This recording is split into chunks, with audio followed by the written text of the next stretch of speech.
Surat નાસરનગર demolition મામલો હાઈકોર્ટના આદેશ બાદ મનપા તંત્ર જાગ્યું. અસરગ્રસ્તો માટે રહેવાની વ્યવસ્થા કરવામાં આવી. ભરીમાતા કમ્યુનિટી હોલ ખાતે વૈકલ્પિક વ્યવસ્થા કરવામાં આવી છે. કેટલાક રહીશો હજી જગ્યા છોડવા અસમંજસમાં છે.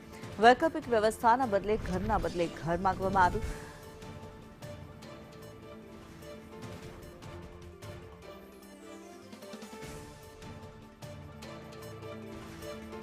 નાસિરનગરની અંદર હાઈકોર્ટની ટક્કર બાદ હવે મહાનગરપાલિકા જાગ્યું છે અને નાસિરનગરના લોકોને હવે વૈકલ્પિક જગ્યા ફાળવવાનો આદેશ કરવામાં આવ્યો છે. ત્યારે અહીંયા જે કમ્યુનિટી હોલ બનાવવામાં આવ્યો છે ભરીમાતા ખાતે, ત્યાં ગાડી તેમને વૈકલ્પિક જગ્યા ફાળવવામાં આવી છે. ત્યારે અહીંના લોકો છે તેમની સાથે વાત કરીશું કે આ વૈકલ્પિક જગ્યા મળી રહી છે, તેઓ શું કહી રહ્યા છે.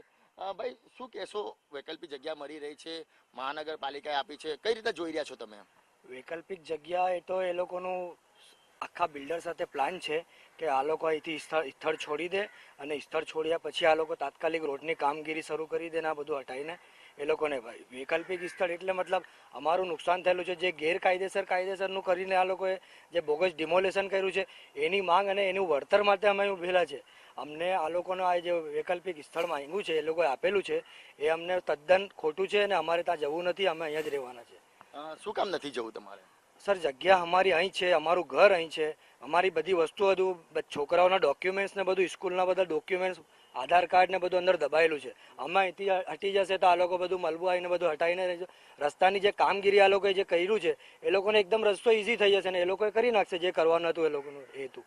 તમે બતાવો, વૈકલ્પિક જગ્યા કરી છે, શું કહેશો? તમે જવા તૈયાર છો ત્યાં? ના, અહીંયા જ રહેવાનું ત્યાં સુધી આ બધું હટે નહીં. કેમ? કે બધા અહીંયા સ્કૂલ મદ્રેસા ને બધું અહીંયા આવતા જાય તકલીફ થાય અમને, એટલા માટે જે થાય અહીંયા કરવાનું. જે તો કેટલા પરિવાર લોકો ત્યાં ચાલ્યા ગયા છો, એને શું કહેશો? એ ગયા એ લોકોને કઈ તકલીફ નહીં હોય એટલા માટે ગયા. બાકી અમે એ લોકોને અહીંયા તકલીફ છે, બધું સ્કૂલ મદ્રેસા જવાનું અહીંયા, એટલા માટે અમે અહીંયા છે. તમારી શું માંગ છે? અમે અહીંયા જે પણ છે અહીંયા કરીને આપો તો આ તકલીફ થાય અમને. સોમવારે સુનાવણી છે, શું કહેશો હાઈકોર્ટમાં? અમારા હકમાં આવે એ સુનવાની થાય બસ.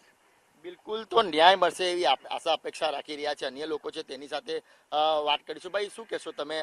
कम्युनिटी हॉल में जाओ, क्या कहोगे? कम्युनिटी हॉल के अंदर जाने के लिए बोल रहे हैं. अभी जैसा भाई हमारा मोहल्ला जिस तरफ जाएगा तो हमको वहाँ जाना पड़ेगा. अगर सरकार बोल रही है जाने के लिए वहाँ पे तो जाएंगे, वहाँ भी देखेंगे. नहीं तो ये हमारे बाप दादा की ज़मीन है, अब यहीं रहना हम लोगों को.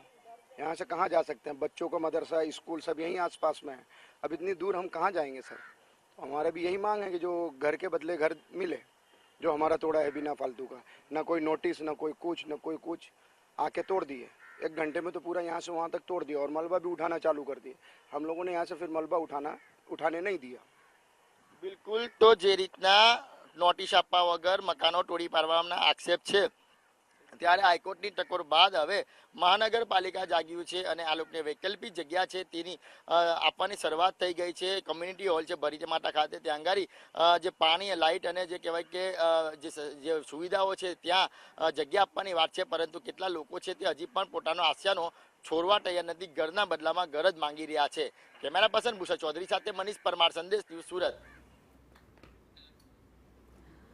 સુરતમાં નાસરનગર ડિમોલિશનનો મામલો હાઈકોર્ટ દ્વારા જ્યારે સંજ્ઞાન લેવામાં આવ્યું ત્યારે મનપા તંત્ર જાગ્યું છે અને નાસરનગરમાં જે લોકો હતા તેમને વૈકલ્પિક વ્યવસ્થા કરવામાં આવી છે.